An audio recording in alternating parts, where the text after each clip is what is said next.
Welcome to your daily crypto wrap-up where I give you all the day's news, stories, market movers, and crypto. This is your daily crypto wrap-up.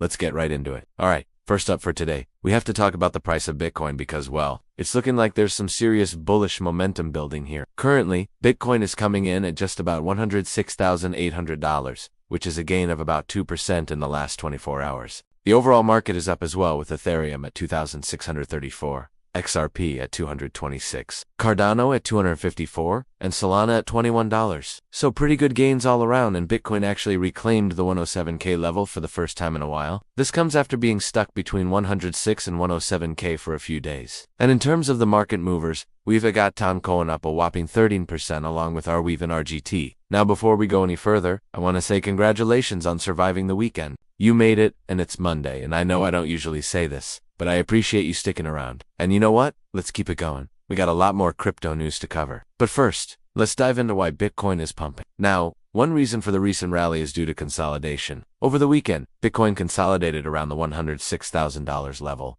forming a sort of base after the wild price swings last week. This consolidation suggests that the bears may be taking a breather, allowing the bulls to gain back control. And in terms of that momentum, it's showing up on the charts too. There's a clear increase in buying pressure. The daily candles are mostly green. And interestingly, Bitcoin's relative strength index is above the 70 level, indicating that the market sees Bitcoin as fundamentally strong. Now, another factor that's driving the price of Bitcoin higher is the upcoming FOMC meeting. As many of you know, the Fed's policy decisions have a significant impact on the broader financial markets, including the crypto space, and if the Fed takes a dovish stance or gives hints about future rate cuts, there's likely to be a surge in risk appetite. Digital assets are known for their high volatility and tend to react strongly to such shifts in sentiment. And when it comes to Bitcoin, its large market cap and popularity make it a leader in these movements. When people buy into risky assets, they often turn to Bitcoin as a familiar face in the crypto world. And as it gains traction, it pulls the rest of the market along with it. We've seen this play out multiple times before, and I think we'll see it happen again. And speaking of big events on the horizon, the SEC has until today to file an answer in the Ripple case. Today's deadline is all about filing a status report. It's a formality, but it's an important checkpoint in the legal process. Some people are expecting the SEC to ask for more time,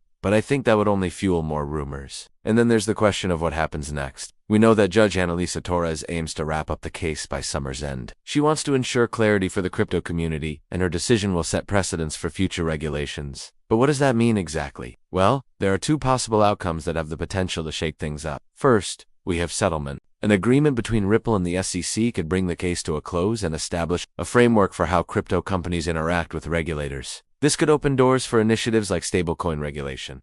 Now, the second outcome is a trial. This would involve presenting evidence and testimonies in court to determine whether Ethereum falls under the purview of securities law. A trial could take a couple of months, adding more uncertainty to the timeline and potentially causing volatility in the crypto markets. Either way, this case is a cornerstone moment in crypto regulation. Its outcome could reshape the industry, offering much-needed clarity and paving the way for innovation within a defined legal framework. Next, we have some big news involving banking giant BNY Mellon. They recently announced plans to expand their digital asset custody services to include Ethereum and select ERC-20's tokens. They're launching a new platform called BNY Mellon Digital Asset Custody Platform. Their reasoning behind the launch is simple. It's because demand is growing. In fact, they cited research by the Boston Consulting Group and PwC, which estimates the digital assets market could hit $5 trillion by 2030. The report also says that 87% of global institutional investors plan to allocate between 1 and 10% of their portfolios to digital assets. And BNY Mellon isn't just diving into the deep end. They're strategically wading in, starting with Ethereum and ERC-20 tokens. This signals a shift in the banking industry, demonstrating that traditional finance is not shying away from crypto. Instead,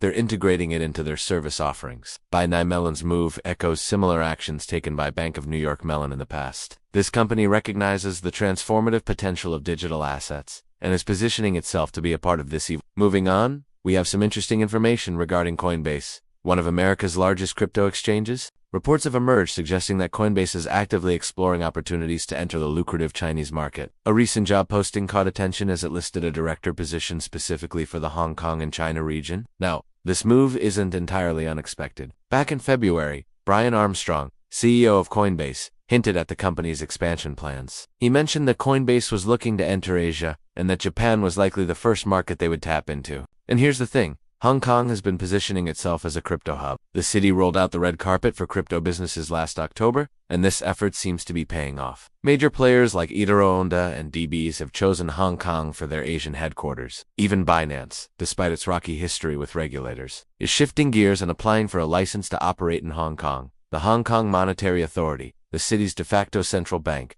is facilitating this growth. It's working hard to attract talent and resources to Hong Kong.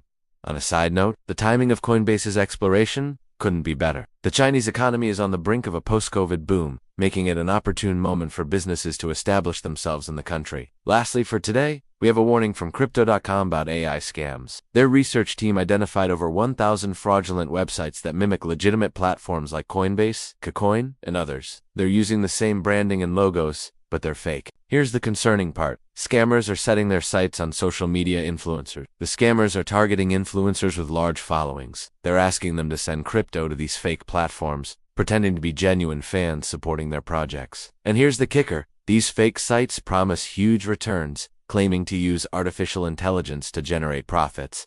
But of course, it's all a lie. These sites are designed to steal your funds. Once the scam is exposed, the fake accounts disappear, leaving their followers empty-pocketed. And that's not all. The research also found that the scam might be linked to North Korea. The Lazarus hacking group is reportedly involved. They're famous for cyber attacks against global entities, including crypto exchanges. It seems they're now using AI to lure victims. The CEO of Crypto.com emphasizes caution. He's urging people to scrutinize links shared by influencers. Verifying the legitimacy of websites is crucial. Remember, no legit platform will reach out to you first. If something seems too good to be true, it probably is. That's all I got for today. Hopefully you guys got some value out of this. My name is Aaron. See you tomorrow.